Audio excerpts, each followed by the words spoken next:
So good morning. My name is Reggie Best, and I'm heading up the federal business for FireMon. I'm joined today by a few colleagues from FireMon.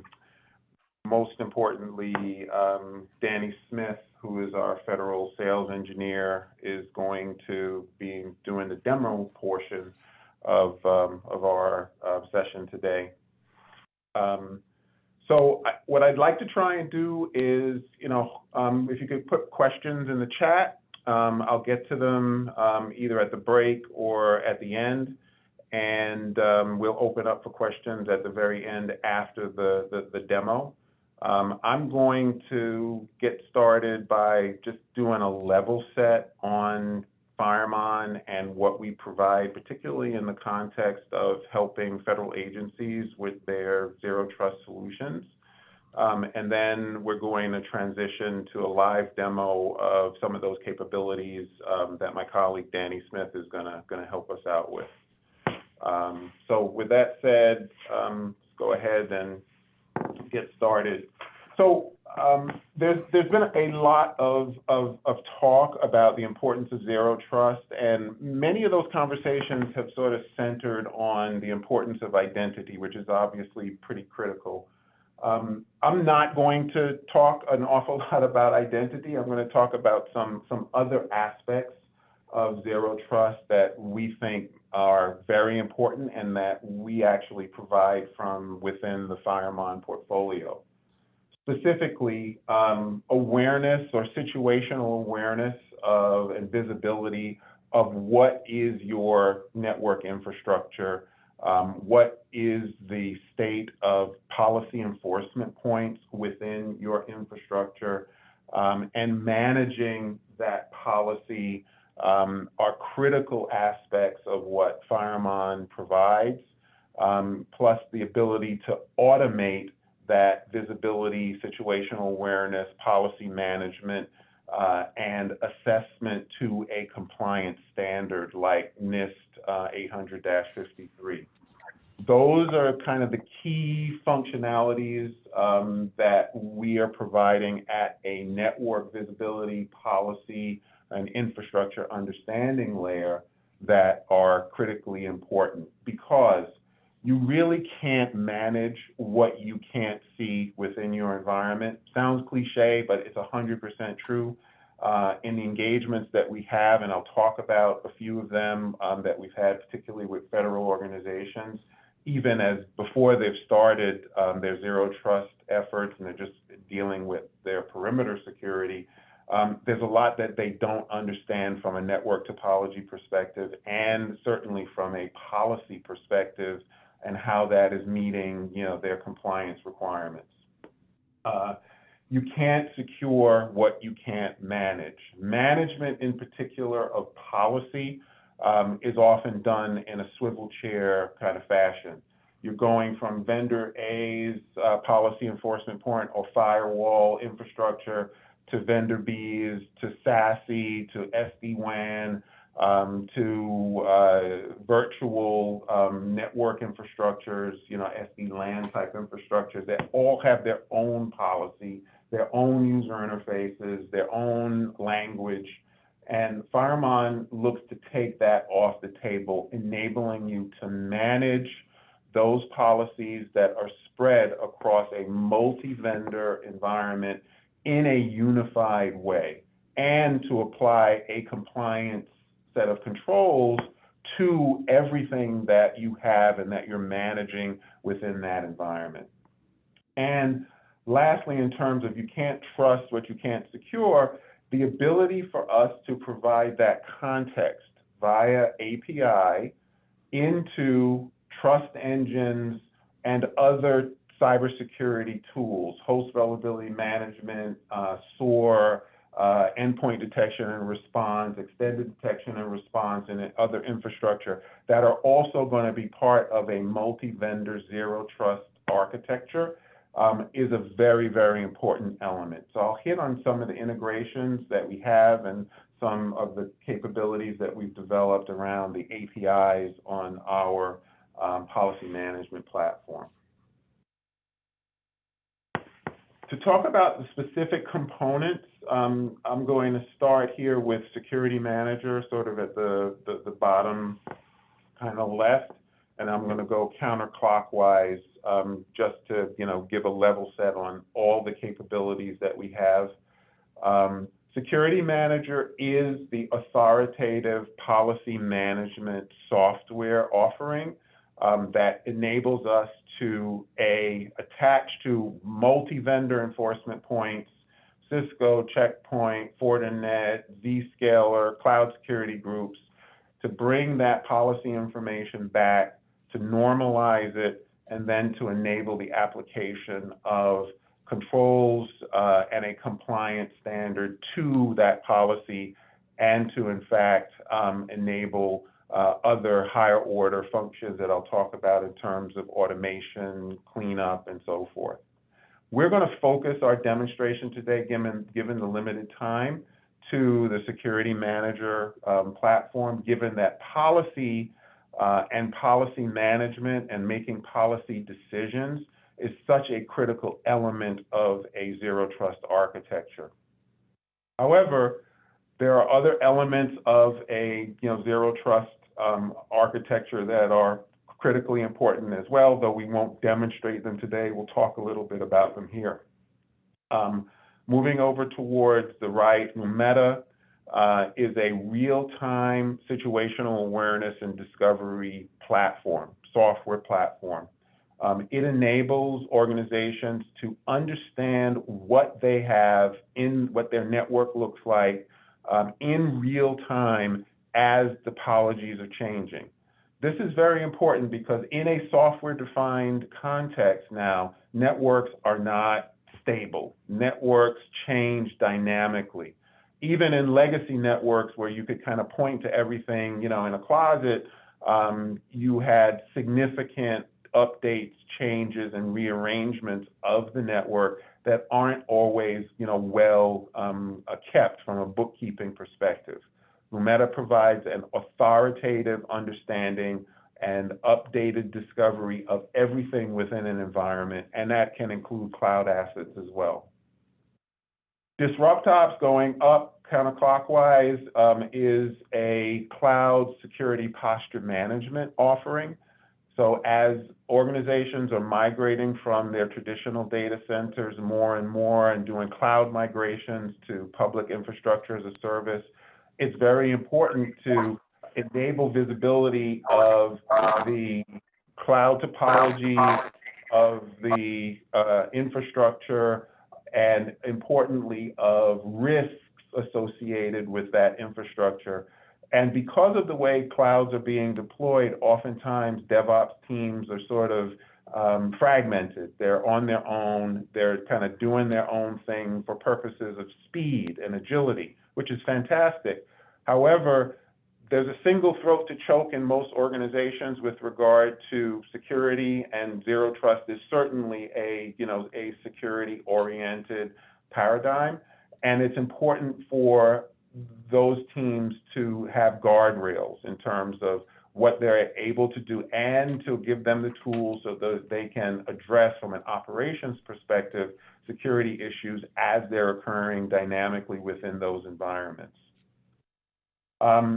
Continuing clockwise, Risk Analyzer is a endpoint risk-based assessment tool, and it is useful for assessing, taking data from a Tenable or Qualys or Rapid7 or other platform that's doing deep credential scanning, and applying whether there are firewall or other policy enforcement point mitigating controls to critical and high vulnerability CVEs, for example, on those endpoints, so that you can focus your attention on addressing the most critical endpoints from a patching perspective in the environment.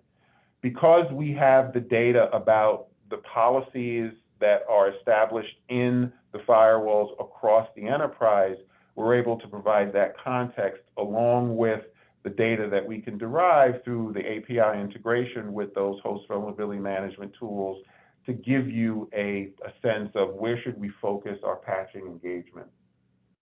Policy Optimizer, continuing clockwise, is all about, revalidating your policies and your rules, within your environment. Policies have a tendency to grow and to maybe perhaps get unwieldy, where you've got duplicate policies, you've got unused policies that are in place, and Policy Optimizer enables you to review those in an automated fashion and to eliminate rules and policies that are no longer needed or that might have been left behind, which of course can also leave you open to an attack. There are vulnerabilities in having extra policies that are no longer used within a policy enforcement point infrastructure. And then last, certainly not least, from a planning perspective, as more and more enforcement points get implemented within an organization's environment, it's important to automate various processes. It may be important to automate your approval workflow. It may be important to automate your rule design. Policy Planner enables an organization to automate various elements of their policy enforcement in a unified way across all of the organization, and certainly based on its integration with Security Manager across a multi-vendor, multi-cloud type of enforcement environment. So all of these components have a role to play in the implementation of a zero trust architecture. We will focus, again, our demo today on the core Security Manager capabilities in this presentation. So from a visual perspective, where do we fit in a zero trust architecture? The FireMon elements are shown in the middle of this picture, encompassing situational awareness. That's both awareness of what you have from a network, a routing, a cloud attach, and a policy perspective. The ability to manage those policies in a uniform way and to apply a consistent set of guardrails and to assure an adherence to a policy standard or a compliance standard like NIST 800-53, and the ability to automate aspects of the policy management as well, which is, of course, more and more important as you have more and more enforcement points, which, of course, is what Zero Trust is going to do to most organizations. More enforcement points closer to the data means more management, and so you're probably not going to be able to manage all those infrastructure devices without a degree of automation. The concept here is that FireMon is an important critical piece of middleware that attaches to and derives policy information from SASE infrastructure, from traditional firewalls that might be deployed in an enterprise data center or an enterprise network. It can also derive and manage policy in an SD-WAN context, and certainly from a cloud perspective, the ability to manage policy within, cloud security groups. This is going to be, this hybrid model where you've got various enforcement points from various vendors distributed throughout an agency's architecture is what we see every day in today's environments, even before most have implemented Zero Trust. And the important capability to manage all that and to have an authoritative repository of that data in a normalized fashion, so that via API, a trust engine, or a data classification tool, or an IT service management tool, or even an identity platform can leverage through the API the context that FireMon has, so that you can deliver higher order zero trust applications, is critically important. So That's the element at the middle: situational awareness, policy management, and the ability to automate the review and delivery and workflow approval for policy is where we fit within a zero trust architecture. So a lot of organizations ask us about, how do you get started on this zero trust journey? And for most organizations, we acknowledge that this is not going to be a big bang. It's going to take years potentially to fully implement this within most networks. But the key is not to get overwhelmed. Another key is that you're going to have a multi-vendor solution, of which we think FireMon should be a piece or a key piece of that overall solution.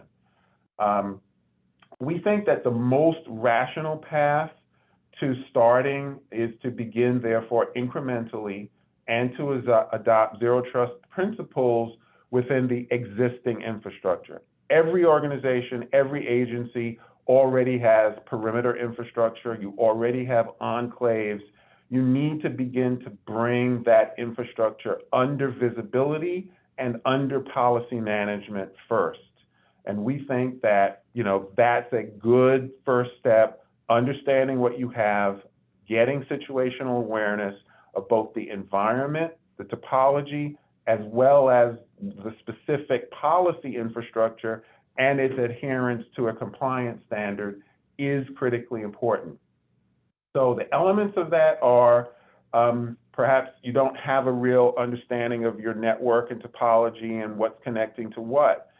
Perhaps the network has grown sort of organically or in a piecemeal kind of fashion. Very, very, very common. Gaining visibility into that with the Lumeta offering is a very important step that most organizations gain from by getting that full visibility. And this is not just visibility of endpoints. This is visibility of the routed topology, of the network infrastructure, of where is your routed domain, where is your switch domain, your bridge domain, and also as a result of that, finding more endpoints within the environment than perhaps you were tracking in your CMDB systems or your host vulnerability management tools. Gaining visibility into the policies from your existing enforcement points. And I'm talking your firewalls in a multi-vendor footprint, your routers with access control lists, cloud security groups, software-defined WAN, et cetera, and doing that all in one place within the environment so that you have an authoritative and normalized access to what those policies are. Security Manager, FireMon Security Manager can provide that capability as you migrate through this zero trust journey. Analyzing that context in your policy to various standards so that you can seek out and eliminate misconfigurations and errors. Again, we have canned controls for various control standards: NIST 800-53, PCI, STIG, and others are kind of canned in the platform to help you to get that control and understanding of where am I with regard to compliance to the standards framework that is important to me. Then beginning to use the context that we've provided with both Lumeta and Security Manager to begin your starting point towards segmentation and assuring segmentation and ultimately leading towards what the industry is calling micro-segmentation. For example, a nice place or good place to start might be you have OT environments that you're doing for critical process control. In some agencies, it might be healthcare related, and you've got a lot of OT, medical OT. And certainly, defense and intelligence, there are a number of OT type systems. And perhaps you want to keep that infrastructure well understood, and segmented from your IT business systems. That's certainly something that you could achieve today with FireMon's assistance to begin to look at, understand all of those components. Where are they? Are they the right place? Do I have the right kind of network isolation, segmentation that's keeping those worlds apart, other than where I specifically need them to join together? And then last but certainly not least, beginning the process of automating and integrating the data that we've collected via API with other tools. Many agencies are going down the path of starting to build their own very specific and bespoke trust engines. Or you have other tools that are in use today that could benefit from the context that FireMon is providing about the environment.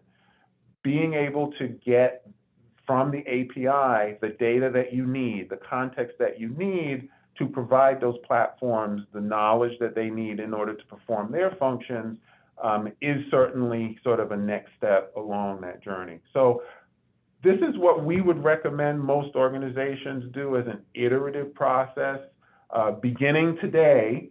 And there are a number of federal agencies that we are already working with, some of whom may be in this conversation today.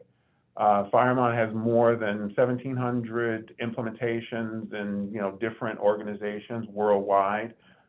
We have worked with a number of organizations with helping them to manage and control the infrastructure that they have today, provide visibility of it, and to provide policy management, even in a sort of kind of edge context or perimeter context with what they have today.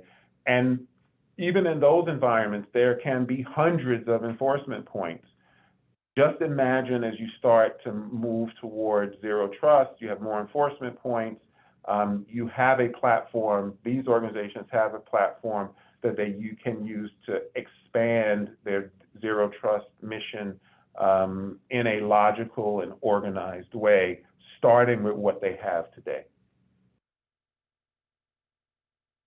So I thought it would be useful to just take a quick look at how the FireMon functionality maps against the NIST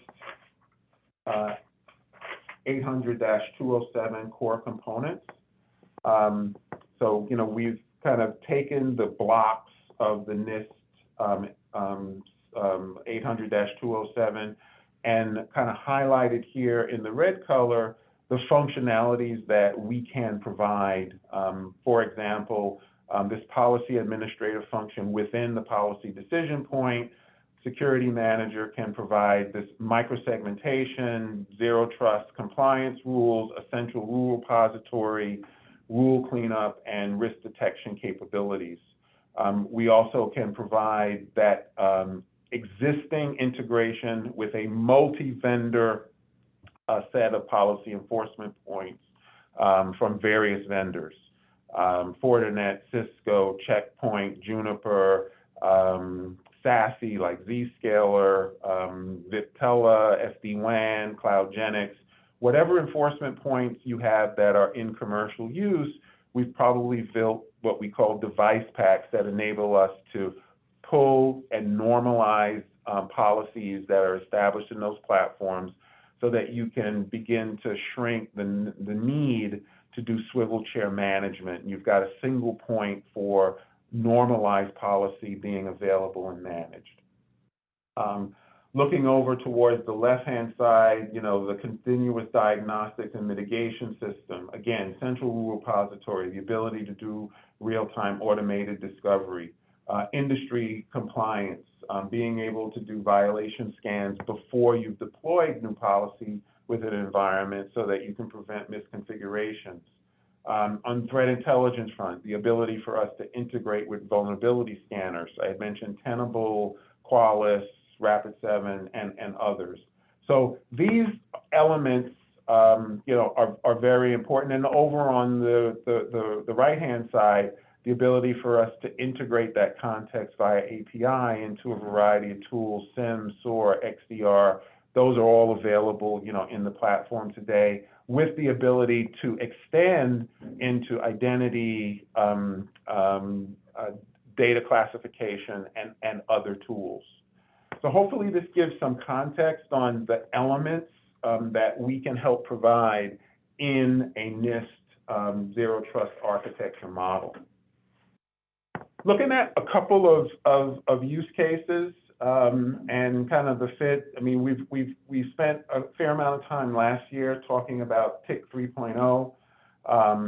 In the TIC 3.0 context, obviously there are myriad of enforcement points that have a variety of different trust zones that have been defined.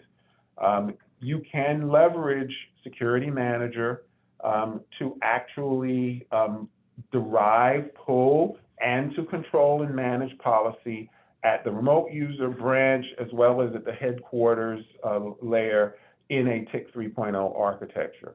So if you are taking a TIC 3.0 architecture, migration, you can overlay Zero Trust principles onto it, and you can leverage the capabilities, in particular of FireMon Security Manager, to manage those policies within a TIC 3.0 context.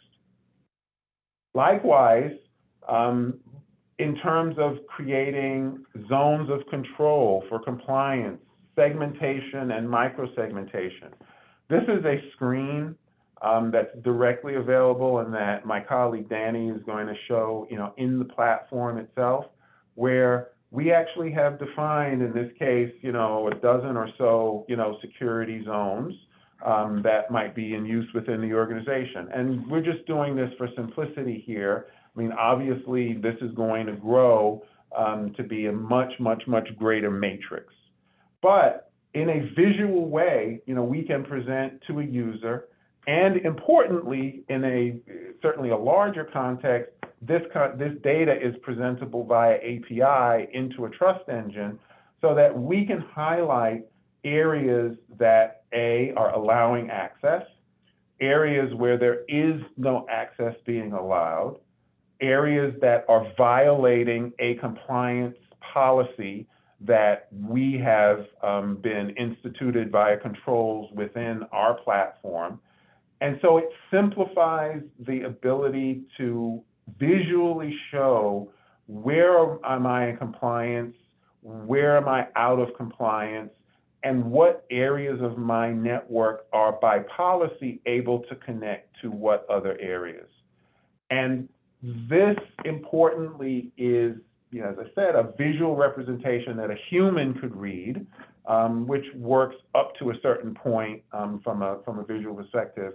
But the reality is that this data is available from a software and a data model perspective so that tools, trust engines, could leverage that data immediately if FireMon has been implemented within an environment. So this is an important tool for the management and ongoing compliance of microsegmentation as you implement that as part of a Zero Trust architecture.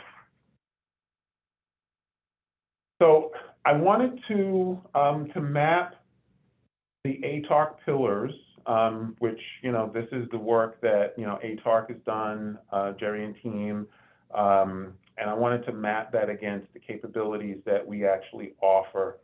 So what we're showing here very specifically in green are the things that we provide, out of the box. So, within the device and endpoint pillar, the ability to do hardware, software, policy inventory, for example, is, something that we can deliver. The orange stuff here, FireMon can support via integration with a third party that's a part of a complete Zero Trust solution. So in the data pillar and in the user pillar, via integration, we think we can support or help to support all of those capabilities. Within the, for example, application and workload pillar, the application visibility and access anywhere, anytime through an integration, we can support that functionality. So I'm not going to cover all of this, but we thought that this was a simple sort of scorecard or roadmap that would help organizations understand from a, what do we do out of the box and what do we do via integration, and also, the stuff that remains in blue are the things that we don't do and that, other partners that we would be working with or aside as a part of a zero trust implementation would be providing to your agencies.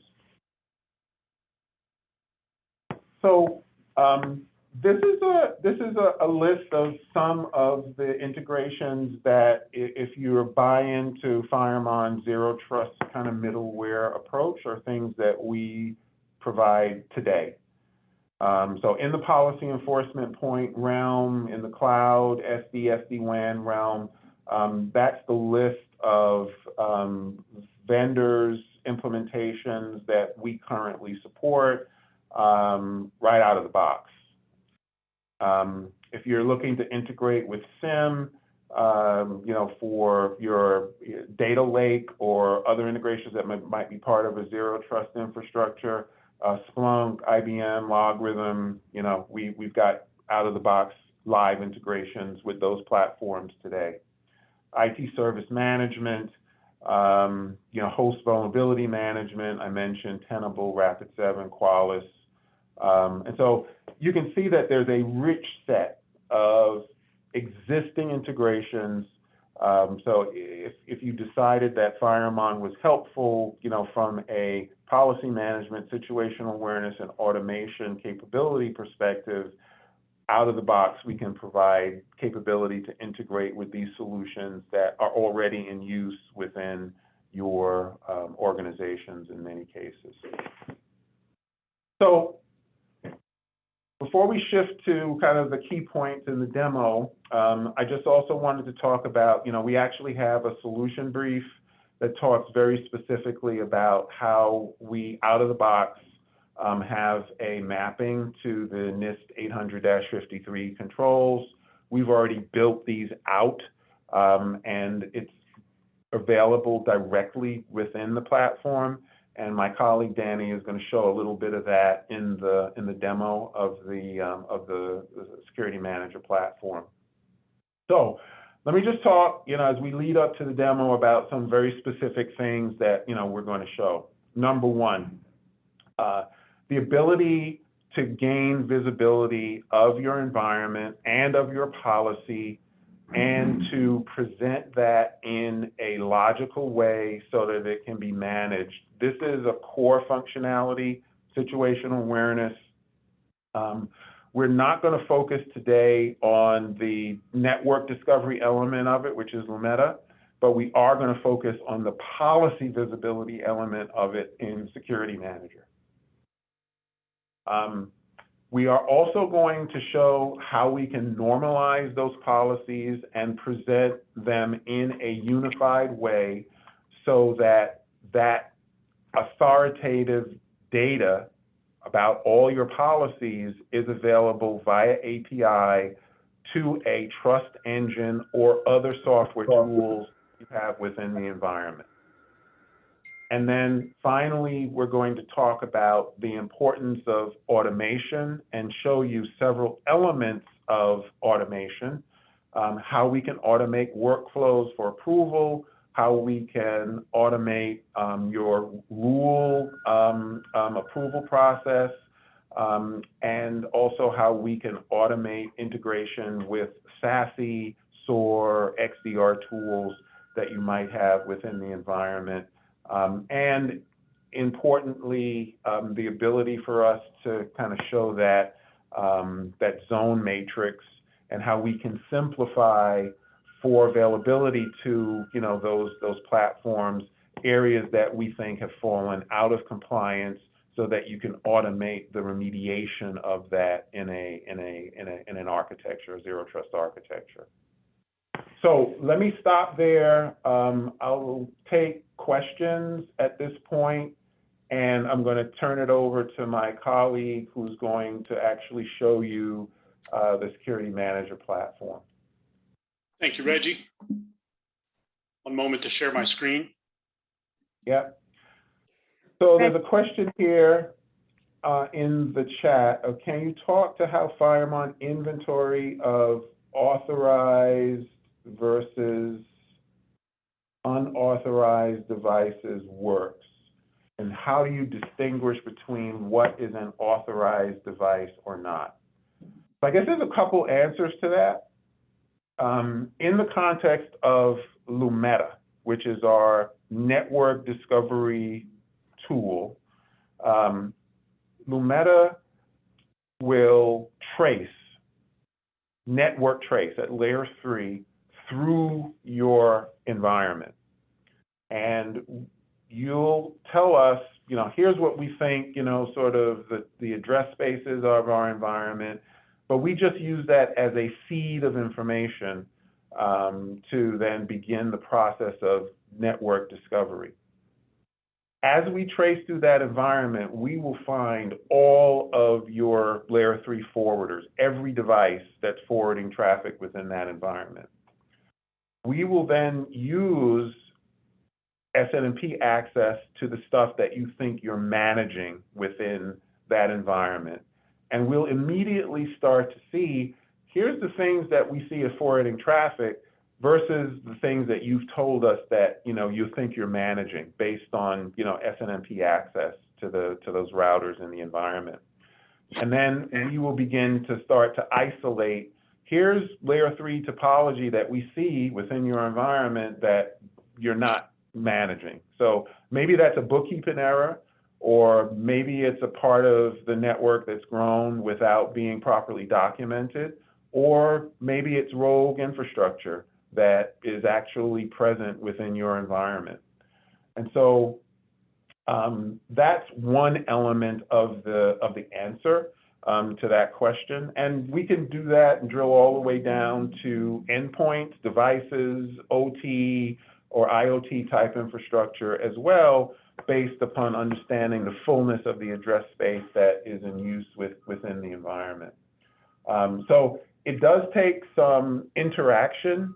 One of the interactions, by the way, could be automated. Maybe you're using ServiceNow CMDB, and we can populate that context into ServiceNow, things that we've found, and we can do a comparison. ServiceNow didn't know about this, and now you can populate that directly into your CMDB.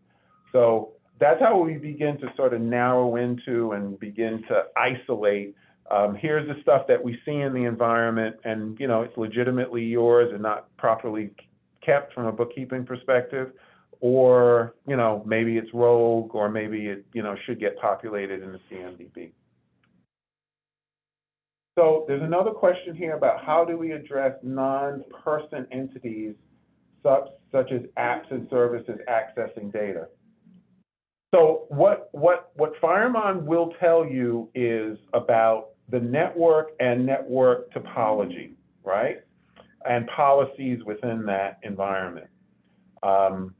We will not drill without integration all the way down to specific end users within the environment. However, via an integration with a solution that does that, you can begin to piece that context together with what we know about the network architecture and about policies that are allowing access from zone A to zone B within the environment. So those pieces and where they come together could come together in a data lake, could come together in a trust engine that's a part of a zero trust architecture. But the point is that we make the knowledge that we have about the zones in the environment, the network architecture that we see, segmentation policy violations available so that a kind of higher order element could bring that together with another component in a zero trust solution. There's a question here about how does FireMon access systems or devices that have multi-factor authentication enabled? So we have the capability, for example, for administrators that have or need access to our solution. to use, whatever multi-factor authentication tools, are available within the environment. We can support, Radius. We can support client-side certificates. We've done, DoD and other, implementations where, smart cards with identity are in use within the environment. So I'm not sure, that that's 100% the answer to what you're after here, but we have done integrations where multi-factor authentication is in place and enabled, and where we've integrated, through LDAP, through Active Directory, through Radius, with those platforms that are in use within a environment. So those are the questions that I saw. Let's save the rest for the end. Danny, why don't you go ahead in the remaining time that we have and give an overview. Thank you. Thank you, sir. All right, my name is Daniel Smith. I'm a sales engineer with FireMon, supporting the federal territory. So good to be speaking with you today. I trust that you can hear me clearly and you can see my screen. All right, so we're going to get started with visibility. Situational awareness is the key to Zero Trust. So you must have visibility into your policy enforcement points. FireMon gives you that visibility in policy management over your physical, virtual, cloud-based policies within your enterprise. Easiest way to remember what FireMon does is visibility and the 3 C's, which are change, cleanup, and compliance, that you can see respectively across the top of my screen. FireMon makes it very easy to gather the information you're looking for. This is a tool designed to come in here and grab the specific information you're looking for, and you can drill down into these respective KPIs, which will then drill into further details depending on what KPI you're drilling into. So we have a list of our devices in our environment. I have traditional on-prem, VMware, cloud. I have Cisco ACI tenants. I also have some Zscalers listed here. I have Zscalers listed by various sites to include Road Warrior, New York, various sites. We're also going to tell you the management IP address, the vendor, product type, complexity. Reason that complexity is important is because as you add new components, say objects, hosts, rules, this is going to add to that complexity. And the higher the device complexity, the greater the risk of a configuration error. SCI is the Security Concern Index, which is a proprietary algorithm of failed controls. So FireMon shows you by color code and by scoring where your device falls within your compliance framework. We have hundreds of controls out of box, which can be modified or created on the fly, I might add. We can modify these controls. We give you complete flexibility over these controls, and then they can be applied to your compliance assessment framework, such as HIPAA, NERC, NIST, PCI, best practices. We support most frameworks out there and custom frameworks, and you can apply those to the individual device, to the device group, or to the entire enterprise. So we give you a lot of flexibility around your compliance controls. So these assessments are wrapped around your policy, and they'll be acting to help with your recertification process to remove those compliance failures, to modify the rules where those failures are occurring, or to remove them. And they also are going to act as those guardrails against your new access requests to eliminate your future compliance failures from being introduced into your policy. We also show you the total number of rules per device and the last change revision and type of device.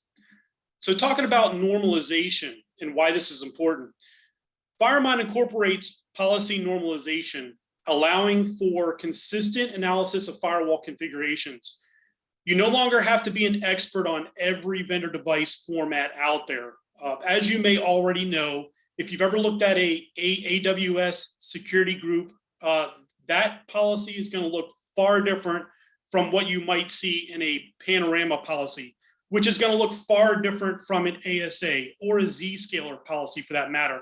So as practitioners, as engineers, it's hard to be the jack of all trades and be a master at every product. So FireMon makes it fast and easy to understand all of your policies. Your rule sets have the same look and feel across your entire enterprise.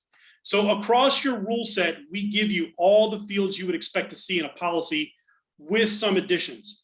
So FireMon gives you the rule summary, source, destination, service objects, action, hit count data, usage properties. And here you can see your compliance framework results against your failed controls, again, color-coded by severity and revision information. So in addition, we also capture your rule comments, and we also have this extensive rule documentation, which is going to tell you things like who is the rule requester, who's the approver, was there a business justification, when's the next rule review date, is there a ticket number associated with the rule? So this is all extensive metadata fields that can be customized and used as part of your change and compliance reporting. This is going to be to meet that audit requirement. Another feature I'd like to talk about is our fast and powerful Elasticsearch capability. So, for example, if you need to run a query against your policies, to borrow the term from Reggie, without FireMon, so if you have cloud policies, you're gonna need to reach out to your cloud and do some searches there. If you have Palo or ASAs, you would need to swivel chair over and search those policies. Then maybe you have a checkpoint that you need to search on as well. Add in the time that it takes to compile that report across those devices, and the task quickly gets very tedious. But with FireMon, we can run incredibly fast searches across your policies in your entire enterprise. And we do this through our Elasticsearch capability. So we can search hundreds of thousands of lines of policy, and we can do it very quickly. As an example, let's say you have a 0-day exploit and you want to know where your policy is exposed against said exploit. So I'm just going to jump back here to my enterprise view for this example. By the way, we have this context up here where we can break this down by enterprise or smaller contexts. I can break this down into any groups or individual devices that I so choose. So now I'm at my enterprise view. I have over 3,000 rules across my enterprise. And to run a query, I would simply select a filter brick. In this case, we're using our 0-day exploit. And let's just say in this example that this is going to be using port 2274. So using these filter bricks, I can search on any part of my rule criteria. I'm just going to say I want to search on service, and I want to say we're going to search on port 2274, apply this. And you can see here in very fast, I've narrowed down my search results to 261 results. Using these filter bricks, you don't have to be an expert on our query language. The query language, by the way, is called Security Intelligence Query Language, which breaks down to this format. But this format is great because it allows you to get extremely granular for your search capabilities. I'm just going to back out here to the basic view. If I want to narrow down this search even further, I can search on further filter bricks. Basically any part of the rule set that you see here, including I have documentation down here that I can search on. But what I want to add in here is I just want to see the rules that are being accepted. I'm going to apply this. So now I have 2 filter bricks applied, and I've narrowed down my results to 189 results. These are the rules where we're intersecting with port 2274 that is related to this hypothetical example of this 0-day exploit that we're searching for, that our information assurance manager came to us and said, hey, Danny, we didn't know where we're exposed. So now we can tell him. So what can we do with this information? Well, there's several things we can do. This is giving us that starting point. This is taking the place of that swivel chairing of going from policy to policy and trying to compile that Excel spreadsheet. to get out to your information assurance team or your auditor. So easiest way to export this data, simply click on export. We have two options, CSV, PDF. We make it very fast, very simple. Just select that option and it's going to export it. Other things we can do here. So if I go under actions, we have update rule documentation. If I want to mass update all of these rules, I can simply select whatever documentation field I like. I can even add in my own custom fields, and I can say whatever it is that I want to associate with this search query. So I could say, I could have a custom field here that says, this has to do with today's Xero exploit related to whatever. If I want to equate this search to a, perhaps this relates to some group or some micro segment, perhaps a piece of my network that has NIST applied to it. I could specify that within these metadata fields here, and then that becomes an additional area that I can search against that metadata for future reference.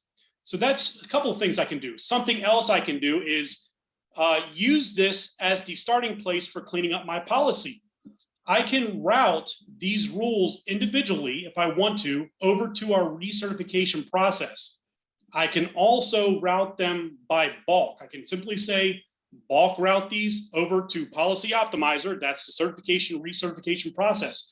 What that's going to do is it's going to force these rules over to this recertification process that I'm in now. So this is presenting that line, this policy, in front of the eyes of your practitioners, your engineering teams, for example.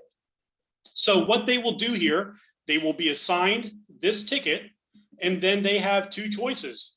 They have to either certify it or decertify it. Do they want to keep this rule in place? By saying I certify it, I have to specify remarks. I would say, Engineer Danny Smith here, approving this rule as per conversation with information assurance, track down original requester. This is needed to stay in place for whatever reason. And then I could specify the next review date, be it 90 days, a year out. And then once that review date comes up, it's going to put this ticket automatically back in queue for our recertification yet again. Should I decide to not keep this rule in circulation, I could simply select decertify, and then I have two options here. I can select remove, in which case I just say access is no longer needed, or too risky, or I can specify something else and I can put in my remarks. If I decide that I want to keep this rule in some aspect, maybe I want to modify it, we give you that option as well. So I simply select modify. Maybe I want to move the position, or maybe I have some other work that I want to conduct. These two actions are going to reroute this over to the access request system. That's going to be your policy planner, and it's going to put it in queue to be modified, or if we select removal, it's going to put it in queue to be removed. And if you have your automation set up, then that process could be automated. Once I select remove, it's going to kick it over to policy planner, and then that's going to put it in queue to be removed. This criteria that I'm using to fill this out, the remarks, this is also being used to fill out that documentation. So that documentation that I showed you earlier is not necessarily a manual thing that you have to go in and type in that data. We're grabbing a lot of that data from this process, from that recertification process, or also from the process of when you introduce a new request.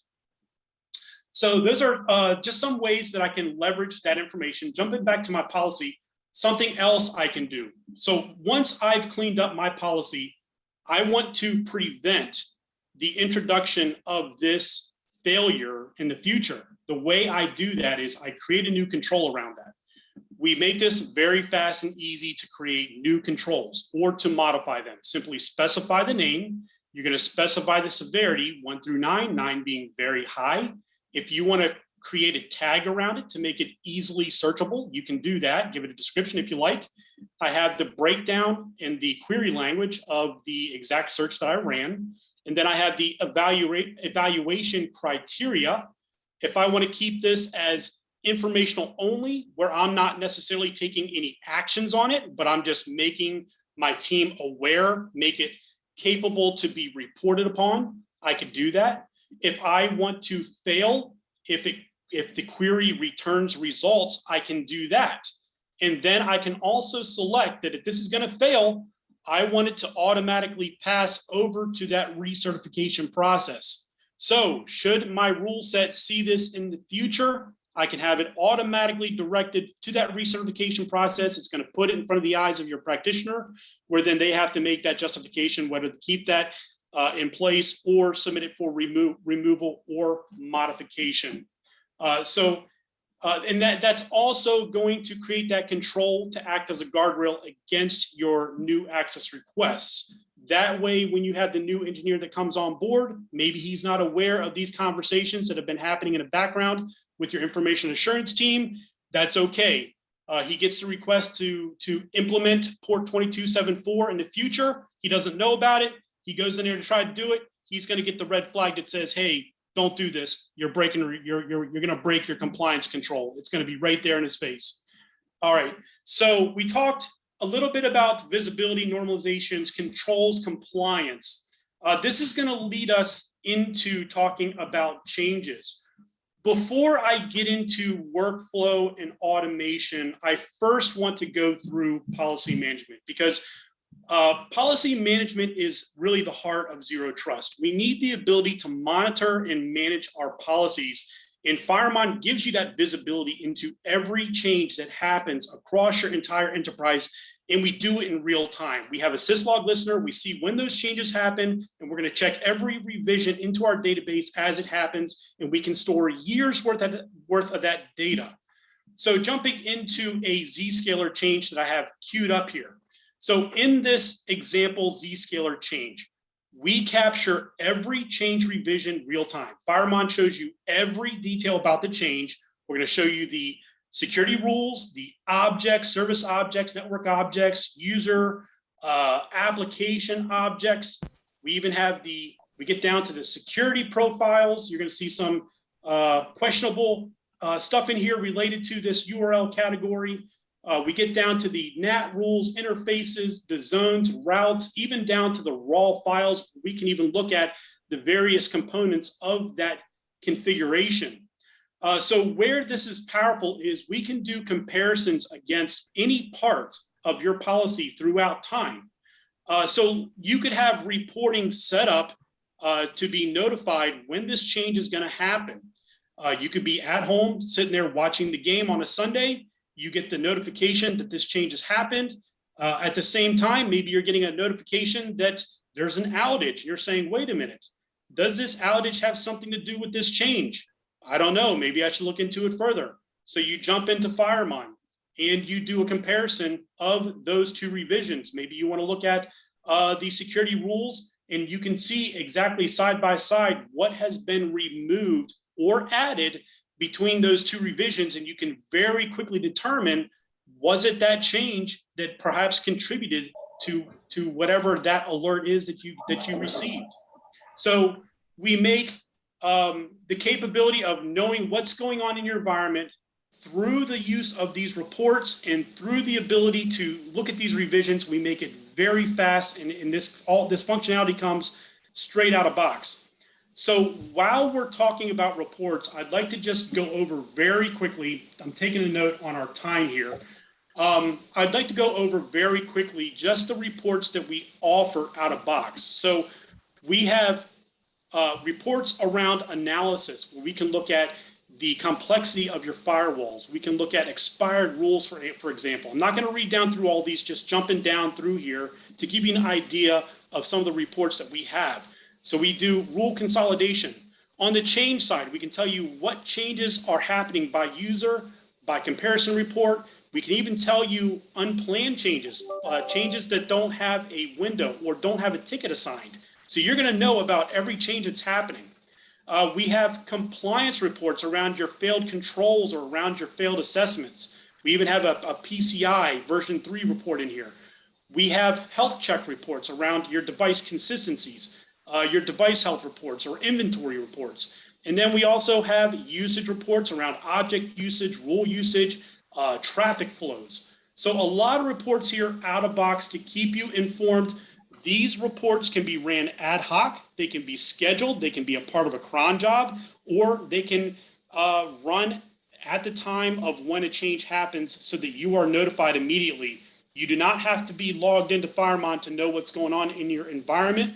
Our reports are going to email that information to you in the form of a easy to read report that anybody can look at and figure out what's going on. You do not need to be an expert in firewalls to be able to read this information.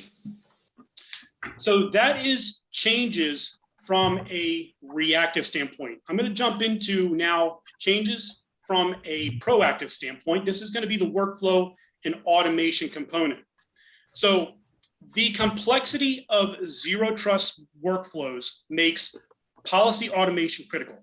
FireMon exposes our APIs in a headless, RESTful architecture that allows for the integration with your ITSM, SOAR, DevOps, and more. By streamlining the policy workflow, we can automate zero trust security policies from intent and design phase to the implementation phase. Our workflow is customizable to meet the needs of your workflows. We expose the APIs so we can help you push through each part of that workflow from the ticket creation, design, review, implementation, and verification to help you make intelligent automation happen at your pace, the crawl, walk, run, fly approach. So intelligent automation is the process of automating your access request based on your risk. Your lower risk changes can be fully autonomous, and your changes that are deemed higher risk or higher complexity are going to be put in front of the eyes of your key decision makers. So we reduce the cost of misconfigurations by incorporating that intelligent automation while we maintain the human decisions around those higher risk changes. So keep the things that matter in front of the eyes. The things that are lesser risk, we can help you automate. And we can do that in a crawl, walk, run, fly approach, all the way up to full autonomous automation. So the benefits of automation, what we're talking about here, is the elimination of that guesswork of manual input, removing the error-prone changes across your multiple vendors, platforms, data centers. With automation, we're going to provide you with the accuracy, accountability, and compliance. We optimize your efficiency, we reduce your cost, and we eliminate those costly misconfigurations. I'm going to go through this access request very quickly here. So in this access request, we have a general ticket information, basic access requirements at the top here. Below is where we get into the guardrails and intelligence around your access request. So we're going to present to you the effects of your SCI, that security concern index, and your risk scoring. So if you're tied into your Tenable Qualys Rapid7, we can bring in those CVEs and where you're affected from a risk standpoint, and we can show you risk scoring as well as the where you're going to be failing those controls. And we can also tell you how you're going to be affecting that device complexity. Below that is where we see those control failures. This could be tied to that NIST 853 that we were talking about earlier, or this could be tied to your best practices or any framework you choose, or multiple frameworks for that matter. These are key pieces of information to determine how we are going to move forward with the implementation of this change. Are we going to implement it? Are we going to pass it back for redesign? So this is that intelligence. And then below the guardrails here is where we see the intelligent analysis of the change. So FireMon analysis engine takes into account your topology, your routes, your zones, hosts, objects, configuration, and more in order to intelligently recommend the change details to be implemented. So in summary, FireMon automation drives the innovation by eliminating the friction between your teams to deliver security at the speed of your organization. So just to recap everything that I've talked here, going back to my overview so I can get my bearings. All right, so we talked about visibility, changes, reporting, workflow, automation, API integration. So next, I want to talk about cleanup very quickly because I feel like this is a very important topic. The complexity of your firewall policies not only impacts device performance, but it can also leave you blind to your gaps in security. So doing things like cleaning up your redundant, outdated, out of compliance rules is going to be critical to optimizing your security infrastructure. Knowing where to start with that cleanup can be difficult without the proper tool. So FireMon takes this approach in 3 stages. We're going to go into this KPI that we talked about earlier. We're going to click into this and we're going to be presented with that window. This is going to be that low-hanging fruit. This is stage number 1 for cleaning up your policy. When you bring FireMon in, we often hear that customers will see as much as 60% cleanup by applying these 3 stages. We're looking at that low-hanging fruit: redundant, shadowed, inoperative, expired, unused. Again, you can clean it. You can click into this information for further details. You can modify the query if you like. If you want to go to advanced and you want to expand this out from 90 days, take it out to 180 days or a year, you could do that. So a lot of flexibility there. But this is going to be that starting point for cleaning up that low-hanging fruit. How you clean this up? You can simply bulk route these if you like over to recertification, or you can pass them off one by one if you like. The second stage of cleanup is going to be applying your reports, reordering your rules, running rule consolidation, looking at your removable rule reports. Again, all of these reports are very fast, easy to use. Simply specify the name, description. You can apply it against a cluster or a device. For instance, I'm just going to select the Cisco. I can specify additional options depending on what type of report you're running. Will determine what options are available, select the report format, run it. And this is going to present the report to us here in a few seconds. And easy to read format. So at the top, we have the device management IP product. Down below is where we get into the meat and potatoes of the report. This is telling us how we can consolidate this rule set. It just goes on and on, telling us that we can bring these rules up into this single rule here. So stage number 2 is applying the various reports. Stage 3 of cleanup is going to be looking at the overly permissive rules. That's your any rules that we have that we all see all the time. These end up in our policy for various reasons. Oftentimes it's because somebody's trying to get something to work. They put any in there and it never comes out. How we deal with that is we create a traffic flow profile around that. So simply select. He's on his way. Simply select, create a traffic flow profile. Specify a data collection, 1 day, 7 days, 30 days, and you're going to run that for that specified time period.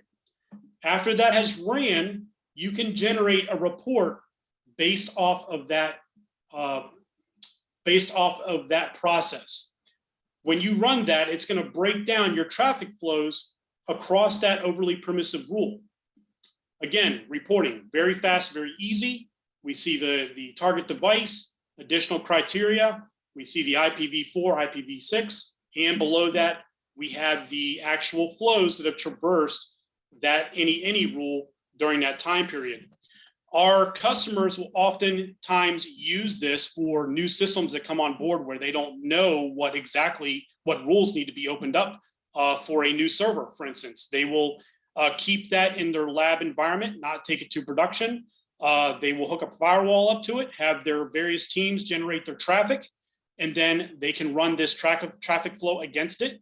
And then quickly, within a day or whatever time period they want to specify, 3 days or a week, they can determine what traffic is passing through there and then use this as the basis for setting up their policies against that particular server. So one great use case for this. So that is cleanup in the three stages. I see we have a few minutes left. I want to jump into the matrix very quickly here. So last topic of this demonstration is a zone matrix. Zone matrix allows you to view known access points available between your compliance zones. So from each point of intersection here, from each point between the compliance zones, we can see the security rules that allow the access between those intersecting zones. We can also see the areas where we're adhering to compliance or violating the compliance. So we had the ability to add or remove compliance zones to this. It's very fast and easy to add those compliance zones and to associate the segments to those. We also give you the ability to add your whitelisting or blacklisting controls to these intersection points. And that's going to give you the access control from a whitelist or blacklist perspective of what exactly what traffic you're allowing between these points of intersection. So here I can see the points where I am allowing and the areas where I have compliance set up. If I want to see all of the zones, including the ones that I don't allow access, I can simply toggle that.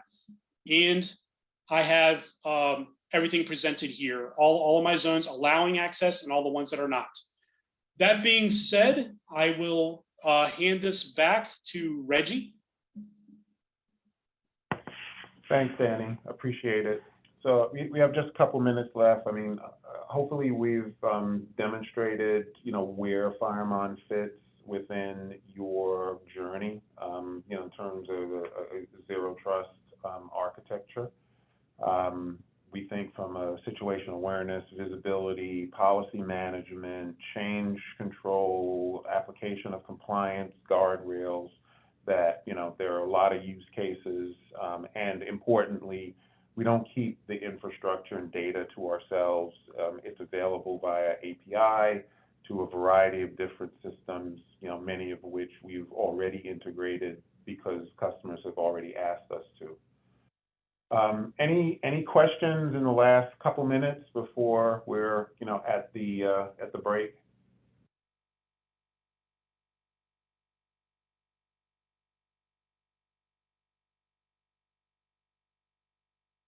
If not, all of our content has been provided.